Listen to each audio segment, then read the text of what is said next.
Hello, this is Rachel from 7 and All, and today I am going to be talking about what I think you should know if you're going to be homeschooling a gifted child.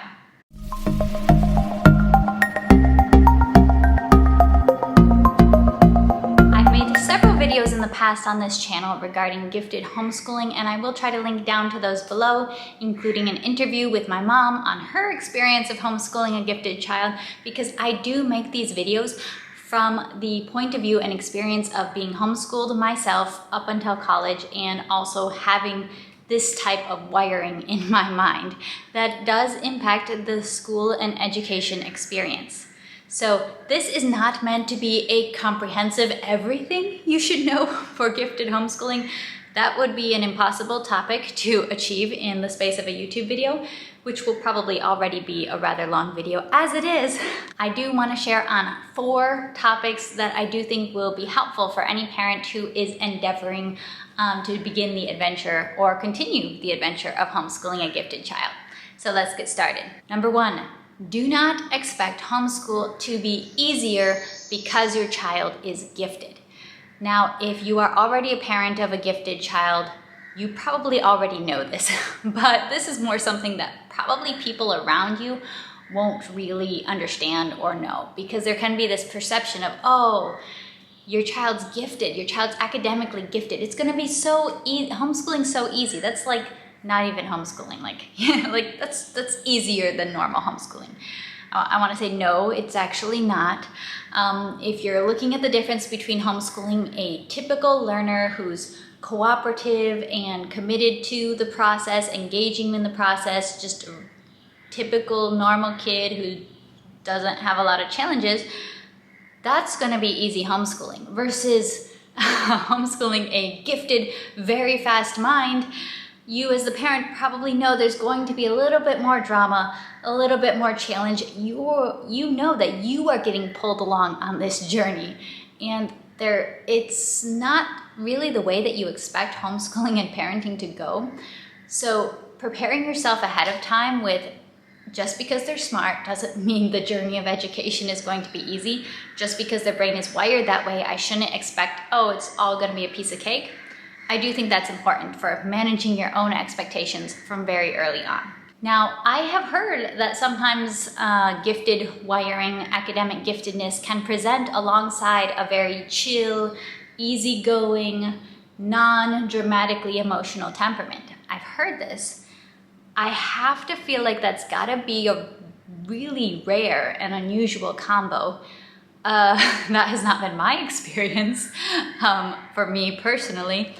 And I do think like the temperamental genius stereotype exists for a reason, because these incredibly fast moving brains that just make leaps over all the things that normal people, that typical learners have to learn, these very fast, incredible brains often present alongside rather intense temperaments. And that is the challenge that you really have to navigate when you're parenting and educating young, immature children. Now, just because homeschooling gifted children can be a challenge does not mean that it's a bad idea. You should not be taking away from this, oh, I should put them in school because it's gonna be too hard. No, it's gonna be a challenge. I never see challenge as a bad thing.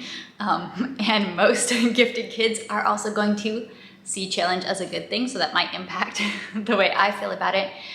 Do not be afraid of the challenge, just accept that it will be a challenge. I do think homeschool is an incredible option for gifted kids, and that many of the struggles that they can face in a typical classroom environment, it can help if they can wait on that classroom environment until they're older and they're more mature and they're further along in their educational journey. So that's why I do think that homeschool can be an excellent option for gifted kids. And as encouragement, if you're currently teaching very young gifted learners, I do want to let you know, I feel like homeschool will get a lot easier once they are very independent. Once they have all those foundational independent skills, you'll pretty much be able to just let them fly. And yes, they'll still need mom and dad, and you still need to check in, but some of the clashes and the stress and the emotions and drama that can happen, they do tend to happen a lot more in the early years. when you're still getting those basic foundations down. And then later on, once the foundation is laid, I do think it does get easier after that. The second big thing I think you should know about the journey of homeschooling a gifted child is that you might very well end up feeling rather lonely and rather misunderstood within the homeschool community. The reality is that most of the popular tips and often parroted advice is really not going to apply to your situation. You're going to share about struggles that you're facing with your child, and you're going to get advice, and you're going to think that really, really is spectacularly bad advice for this situation, just because it's not an experience that is widely understood. This isn't the experience of every homeschool parent with typical learners, or even with those learners who really struggle. It's just different. It is a different experience. So you might feel like you're walking a lonely path. You might feel like others see you like you're pushing your child and you're a tiger mom and you're trying to make them achieve everything. And you're like, I'm not even doing that. The child is pulling me and I'm just along for the ride. So this is something, again, it's like I'm trying to prepare your heart. When you are prepared with certain expectations, I think it's not such a shock when you bump into them. That's what my hope is in this video. So along your homeschool journey, you're gonna hear advice like, oh, if you're trying to choose between these two levels of a curriculum and your child's kind of between levels, always go for the lower one, because you definitely don't want the curriculum to be too challenging, and it's totally fine for your kid to just have an easy year. It's fine for them to be doing schoolwork that's too easy. Meanwhile, you're thinking, no. Too easy is not a good thing. Too easy is the path that will lead to more frustration, more stress, more drama, because this gifted mind that I'm raising needs challenge for regulation. It needs work for regulation. If I buy them a curriculum and they already know everything in it, this is going to be very bad. Other people are not going to understand that no, it is absolutely not okay for the schoolwork to be too easy. They're not going to understand that boredom is death. They say, oh, it's okay, just let your kid be bored. The thing is, some of us in this gifted spectrum just do not handle boredom well. We need structure in our lives. We need challenge. We need opportunities to work, to show what we know, and to keep learning more, to satisfy that craving to keep learning more. These very quick minds, they're going to go through what could satisfy a typical learner. They're going to go through that so fast, and they're going to say, what's next? So this is my encouragement as you walk through your homeschool journey and you're hearing all of these different recommendations of just take it easy, there's so much time, go slow. Take it with a grain of salt, or say, oh, don't plan too much reading. Take it with a grain of salt, because it is a very common experience among parents who are homeschooling gifted kids that they buy what they think is going to be a year's worth of curriculum, and it doesn't even last till Christmas. And then you're left being, okay, what do I do now? So just know you're probably going to need more than the typical homeschool advice will lead you to believe. Others will say, oh, no, don't pile on too much. You're going to regret it if you do. My experience with homeschool very much was like, my mom could not give me enough schoolwork to do. She gave it to me, it was gone. She gave it to me, it was done. Chewed it up, spit it out, ready for the next thing. And that leads me to my third point, which is going to be encouraging you to take a little bit of a different perspective on education than you might have taken up until this point.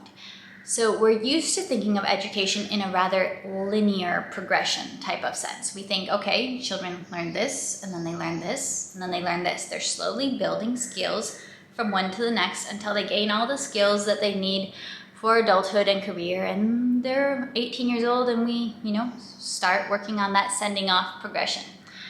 But when you have a child who doesn't progress like this, they progress like this, their curve of progression is so much steeper.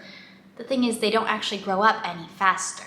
They don't actually reach maturity any faster. So you can't just follow that linear progression in the same way that you can with a more typical learner who has that more gentle slope to their learning progression. So in this point, I want to challenge you to be open to a broad progression, a broad view of education versus focusing on that linear progression. In a lot of very typical homeschool advice, you will hear, okay, you're planning kindergarten with your child. Here's the thing, all I focus on is the phonics and the math, and that's really it. Like, we can do we can do stories and some crafts as some fun extras, but they don't really need anything other than phonics and math for kindergarten. And you might be like, okay, but my 5-year-old is already reading novels fluently with comprehension, and they know how to multiply and divide, so what do I do? When you are dealing with these, especially with these young gifted learners, you really have to keep in mind that broad progression of education, because all of the advice and all of the curriculum is designed that children will be learning these fundamental ideas at this young age, and basically kindergarten through 3rd grade, we're just working on these fundamental skills in both phonics and in math. But what if your child just somehow learned them, and in the case of gifted kids, you might not even know how they learned how to multiply. They just happened upon the concept and they know the concept. And they've somehow memorized all their multiplication tables too, and you don't know how that happened. So I'm not blaming you. I'm not saying, oh, no, you forced all this education on your kids too early. Trust me, I understand. I understand.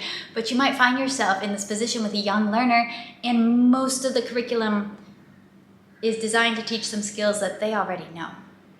This is where I say, go broad in their education, because the problem is real. Once you start getting into higher levels of materials for reading, for math, for books, for these traditional core academic skills, they're not going to be age appropriate for the young learner. And this is a real problem that a lot of parents with gifted kids face, is material that will challenge their kids and also be age appropriate for their kids. Because those types of materials simply aren't designed for 5-year-olds, 6-year-olds, 7-year-olds, and they are still children. So what can you do? What I say is, don't so much focus on going up. Don't focus on going up necessarily at this very early age. Especially with the young gifted learner, go broad. Go broad in their education. Just because everyone tells you that in kindergarten you should focus on math and phonics doesn't mean you have to. You can do so much in kindergarten. You can add in a musical instrument. You can add in a foreign language. You can do an intense global geography study, or a US geography study, or whatever kind of geography. Geography is a fun focus for a lot of gifted kids. A lot of kids find maps really interesting. You can do all sorts of things. Just because there are books at higher reading levels that your kid probably could read, it doesn't mean they have to read those more challenging books. There are a lot of books designed for children that do have rich language. Even with a gifted child, you are probably never going to run out of books to read, as long as you're willing to look and think a little bit non-traditionally. A lot of picture books are actually written at a fairly high reading level because they're intended for adults to be reading aloud. But if you have this very advanced reader who's still a young child, you don't have to be moving on to chapter books where you might be running into content that's not so appropriate for your young learner. But you can be having them read these types of picture books that are meant for adults to read, but they are still topically appropriate for your young child. So picture books, don't forget those. Also, nonfiction. The gifted mind tends to love nonfiction books and nonfiction books with lots of pictures. And there are lots of publishers, quality publishers, that produce all sorts of books on all sorts of topics, so that your child can dive into any science topic or geography and many different topics about everything that their little heart desires. So be willing to invest in these types of resources, search out these types of resources. Science is a very good topic, and one that a lot of gifted learners tend to be very naturally drawn towards. So even though you'll hear people telling you, oh, don't worry about doing like real science in kindergarten, that can wait. It could wait, but it doesn't have to wait. So you have a child who has very good comprehension, go ahead. Go through an astronomy study with them. Go through a marine biology study with them. Go through another science study with them. They will probably gobble it up. Be very open to looking at their interests, because gifted people tend to have very strong and passionate interests, but also be willing to expose them to new things that they didn't necessarily ask to learn about, but they might not know. They're kids. They don't know everything there is to learn about. So be willing to expose them. Hey, here's a handicraft we can try to learn. Let's try to learn embroidery. Let's try to learn crochet. Let's try to learn how to use a sewing machine. So think very broadly. Just sit down with a notebook and think about what are all these different areas that we could add into school, add into our routines to continually challenge this mind without necessarily narrowing it down to the literacy and STEM subjects that everyone talks about all the time. All right, and the fourth point and last one I want to talk about today is when you are homeschooling your gifted learner, don't assume that gifted children must pursue a high-powered, lucrative, prestigious career in adulthood. Now, my talent for learning and my quick mind was obvious very, very early on. Anything I ever learned or wanted to learn or tried to learn, I have always been able to learn with ease. And because of that, there were definitely expectations kind of placed on me and were part of the family culture that I should definitely pursue a career in a scientific field, a career that not everybody could so easily do. Because if I have a mind like this, why would you waste it? It would be a waste of potential. So I grew up with my grandpa. Every single time I saw my grandpa, he would tell me, "You're gonna be an astronaut when you grow up, right, Rachel?" And I'd be like, "Yeah, right, grandpa, whatever." He always told me I was gonna be an astronaut because to him, he's like, astronauts have to study a lot. They gotta be able to learn. They gotta know all of this all of this stuff about math and science. They gotta be real quick minds. So he picked astronaut for me. My parents set me up very, very well in high school to pursue an engineering degree. And I did not do engineering. I did not pursue engineering either.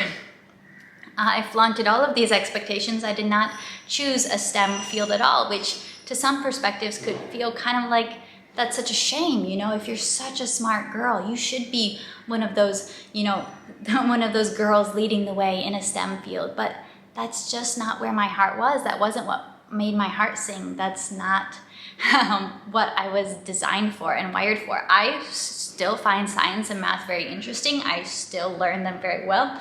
They're not challenging necessarily. They're not too hard for me. I tend to be one of those people that's convinced that nothing is too hard for me. But they weren't for me. We do want to encourage our gifted kids to use their gifts and to relish in the way that their minds were wired, because that's a unique part of them and who they are. We don't want them to ignore these gifts, but we also want to have a wider view of success than what most of society would lead us to see. We want to have an eye on what our kids' dreams actually are versus focusing on these are careers for smart people, so you should do these careers. I want to say that although I do not have a lucrative or prestigious career, I am absolutely living my dream. I get to spend my days with the boys that I waited so long for and prayed so long for. I get to volunteer with kids who have special needs and help them in their own education. I get to run my own business. I get to write curriculum. I get to talk about homeschool with a whole bunch of other homeschool nerds. I absolutely love the life that I have, and my gifting and my areas of interest are not any less than someone who is interested in a scientific field or in a mathematics field. Your child's dream and vocation will be as unique as they are, and your job as the parent is to equip them with the tools that they will need for their journey. And with gifted children, with gifted learners, those tools might look very unique. That equipping process might look very unique from one situation to the next. Sometimes equipping your children will look like investing in a ridiculous quantity of resources on a passion niche subject for them. Sometimes it'll look like repeated, intentional, faithful practice of skills that seem to come so easily to other kids, but just don't come easily for your child. Sometimes it'll look like explicitly fighting the battle against the monster of perfectionism, making sure that perfectionism does not steal what your child is capable of. Sometimes you're gonna feel like you're being dragged along on a child-raising race that looks nothing like the slow and gentle climb that you once imagined. But I want to encourage you not to underestimate the value of faithful work, day after day, doing the work. In many ways, homeschooling a gifted child has a lot in common with parenting in general and homeschooling in general, that we find success through faithful actions, small actions, faithfully done, day by day by day. And over the years, we're able to look back and see at where we started and where we've come, and how we've come alongside our child on this race, on this adventure that maybe goes faster and it maybe goes to a lot more places than we once thought it would go. But we've done it together. Do not underestimate what can be accomplished through faithful work. I hope that this video could be encouraging and helpful to you if you are on this journey of homeschooling a gifted child right now. And if you have something that you would like to share with other parents, go ahead and leave your thoughts in the comments down below of anything that could encourage or just practical tips on this gifted homeschooling journey. And do feel free to check out some of my other videos, especially my conversation with my mom answered a lot of questions that many viewers had. So I think it would be helpful to a lot of you. And I'll be seeing you next time. Bye.